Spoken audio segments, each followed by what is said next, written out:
Hello and welcome, this is Joe. Now back to my abandoned project. Page 6 of this version of the Death of Krypton. It's a first draft, so bear that in mind, folks. Between her trying to lose what baby fat she had garnered and taking care of Kal-El whilst also following her husband from one end of Krypton to the other, it seemed that her patience was at an end, if the frown on her full lips was anything to go by. Cal was helping me check the solar panels when he got distracted by his new playmate, Lara informed him. As she swept into the room, her voice somewhat light, while her eyes darted to the side wearily, as she motioned to Krypto, who was busy dancing about Jor-El, hopeful for attention. Her gaze darkened a little with visible grief, as she added, "I heard you had your own playmate to struggle with. Sarai is very upset, Jor." Filled with grief, then, not just for Sarai, but for having made her worry, Jor-El would have given his soul then to alleviate the worry and sorrow in her dark eyes. He loved her too much to not be crushed by shame for the pain his actions had wrought down upon her.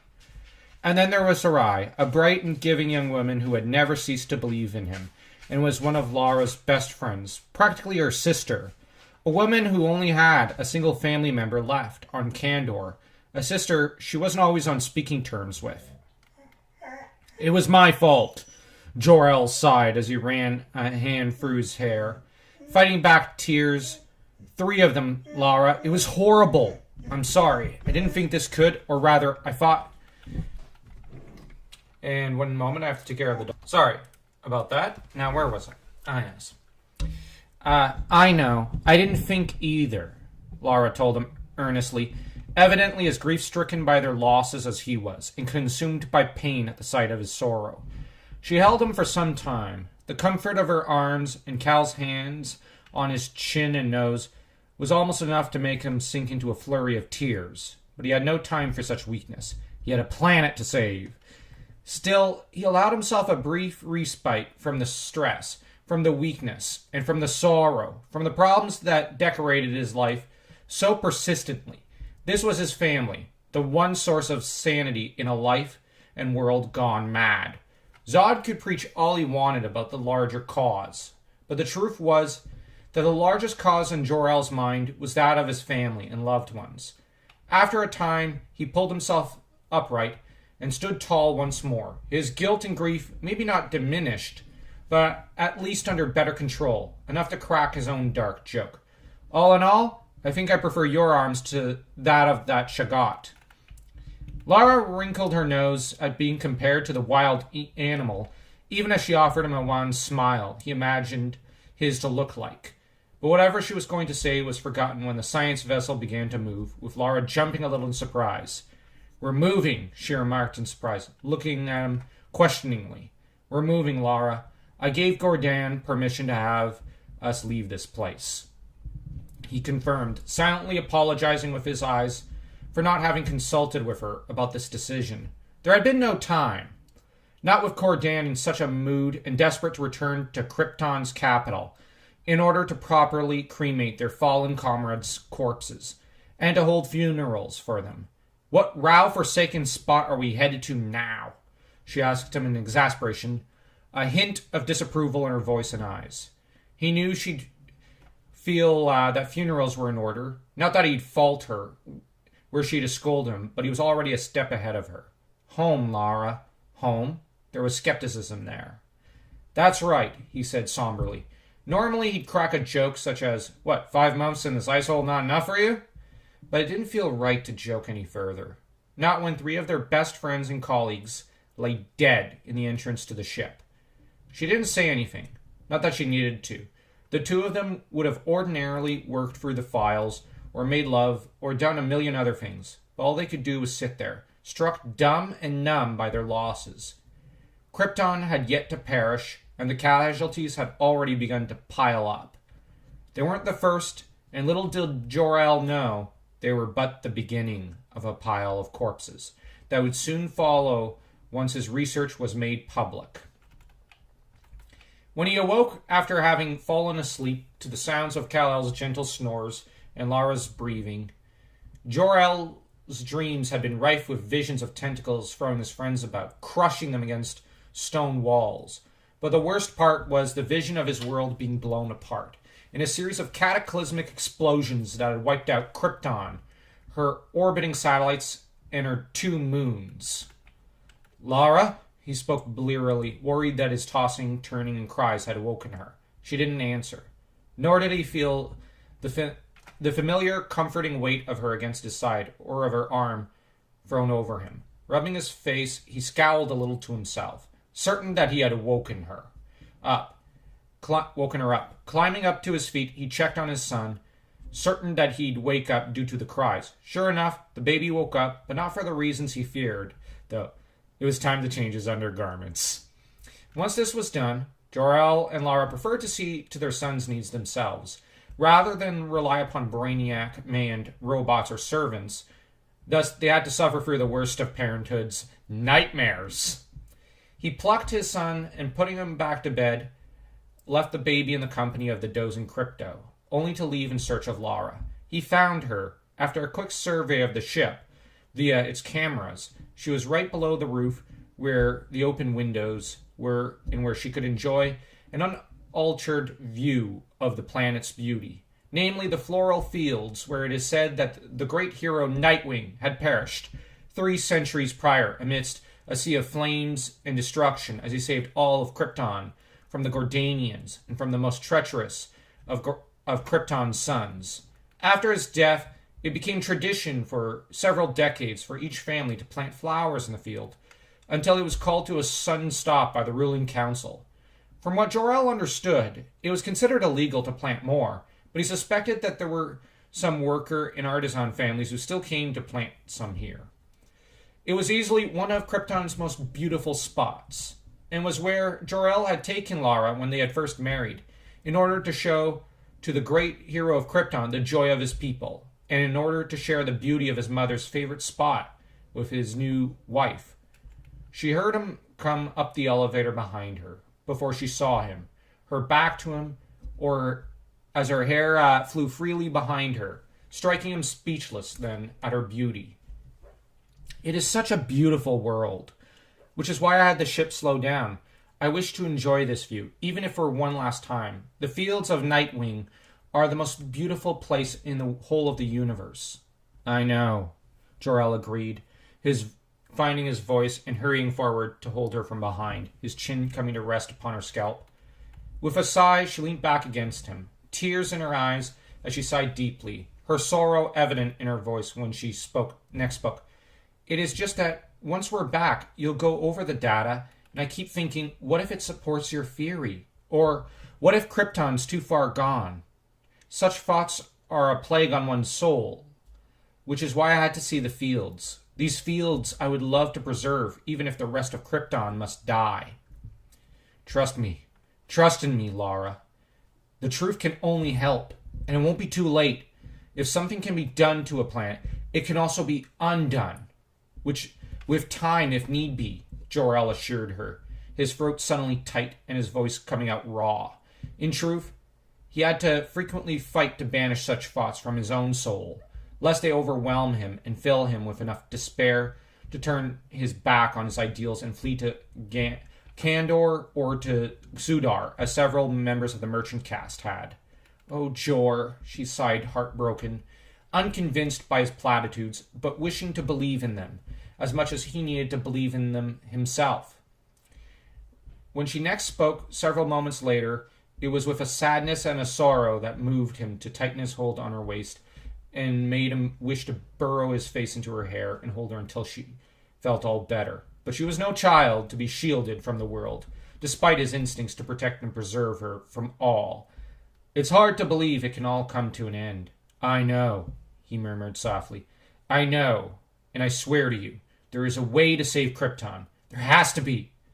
She smiled up at him, her eyes shining with a joy at his words, with her left hand coming up to squeeze his in a gesture of reassurance, demonstrating just how much she wished to protect him in turn.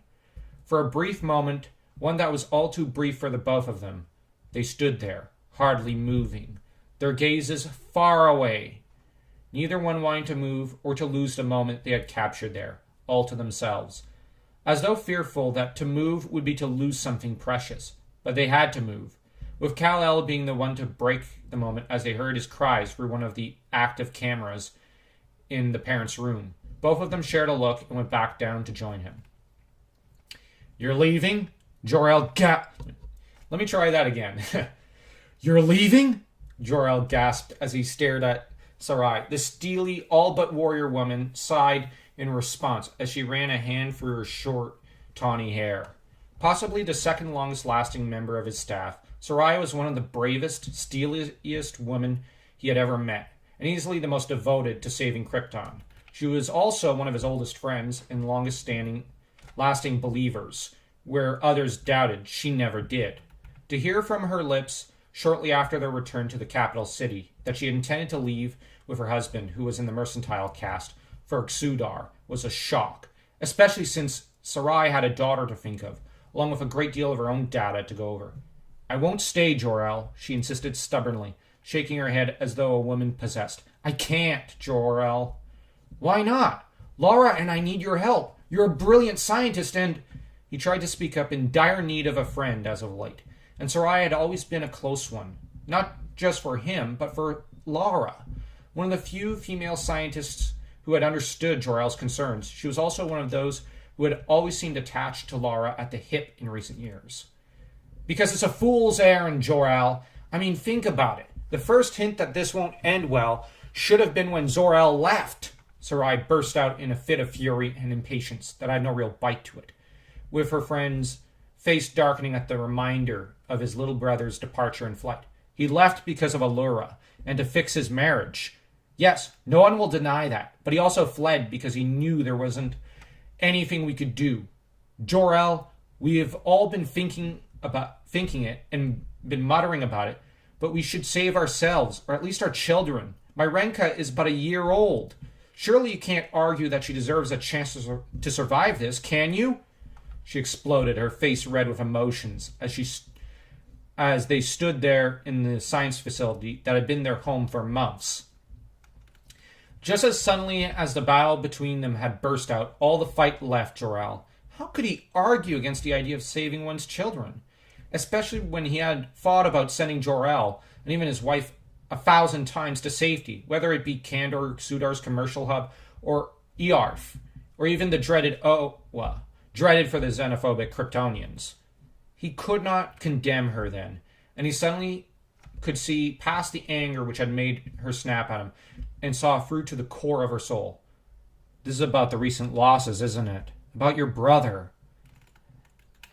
Now, I'm going to end there, and I'm just going to mention that the plan for Sarai was that she would die, because she had managed to succeed in getting to Xudar, but then her and her husband would have second thoughts, come back to Krypton to try and reason again with Jor-El, and they would die in the resultant explosion. But her daughter would go on to become a criminal, and would later become a Green Lantern, because we had planned a great deal of stories around each of the great heroes of DC and Marvel. And Renko was going to be a Kryptonian Green Lantern who had no Yellow Sun power-up, so to speak, but later got one because she did not realize, the uniqueness of her, genetics, so to speak. But she'd start off a broken woman who's chosen as a Green Lantern of Sector 2813, and who would team up with several of our other homemade Green Lanterns and form a platoon. And the idea was to expand on some of the stories after John Stewart had gotten to Honor Guard with one or two more human lanterns, and just explore more the space stuff, while John and Hal during that era were exploring more the Earth adventures. Because the thing is, a lot of those stories at the time in the 80s were exploring more, Green Lantern and Green Arrow and whatnot, as well as other such, and with John Stewart really doing a lot of crime fighting on his own. And, as I said, Hal was with Ollie. So we kind of felt, well, we need a hero. We want Green Lanterns to explore space. So we came up with a whole group of them. But the thing is, Renka was going to be one of the main characters, and it was going to be a journey to self-discovery. Our human lanterns were going to be a human lantern who was a Gotham City cop who was dirty because his daughter had cancer, but he's selected to join the Green Lantern Corps, becomes a member, only for the Owens to agree to cure his daughter, but in return he is eternally loyal up until we kill her off in the War of the Sinestro Corps, and then this cop would freak out and end up brokenhearted and attempting suicide, but be chosen by the Star Sapphire Corps because he had forsaken the Green Ring.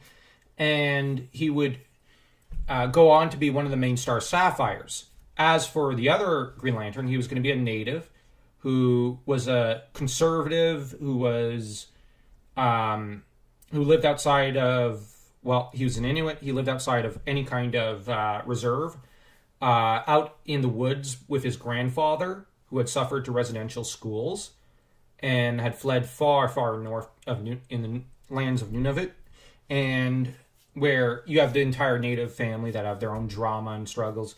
But at the same time, this character would end up joining the Green Lantern Corps because he just loved adventure. And then he'd lose the ring at the same time as John and the other Green Lanterns around 1990. Go on to become a mystic superhero. Then he'd forsake magic for, a magical artifact for the Green Lantern ring again in Green Lantern Rebirth.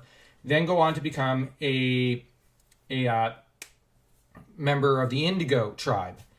At which time Renka, the Kryptonian Green Lantern, would have also forsaken her green ring and become an Indigo Lantern as well. And those two would be two main characters of the Indigo Lanterns, with Renka's love interest being the Star Sapphire former Gotham cop.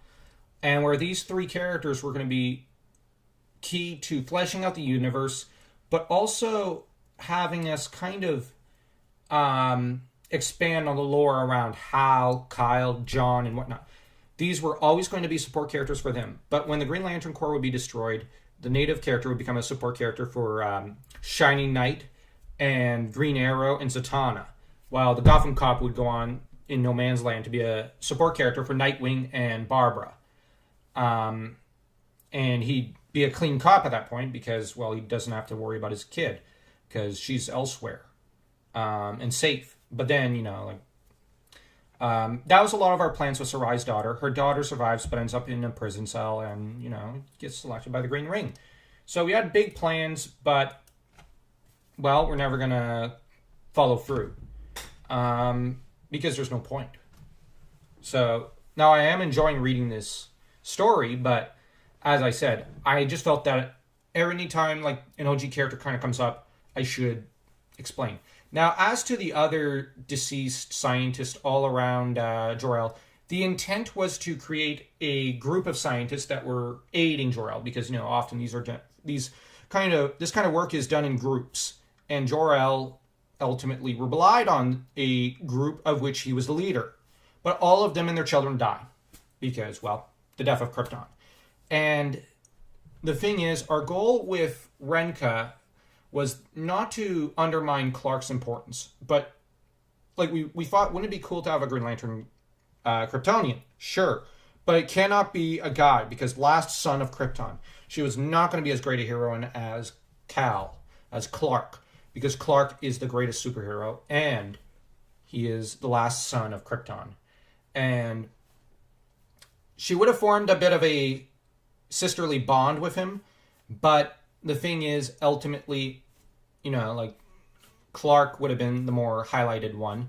She becomes a Kryptonian superheroine for a time when the Green Lantern Corps is dissolved in the 90s, but she's just a extra character that later does some space exploration and whatnot, and we're going to throw her out of the story for a while until we bring her back for Green Lantern Rebirth, because, she's just not as interesting as Clark, and as much as we like our OG character, the focus is on Clark here as the last true Kryptonian in a lot of ways.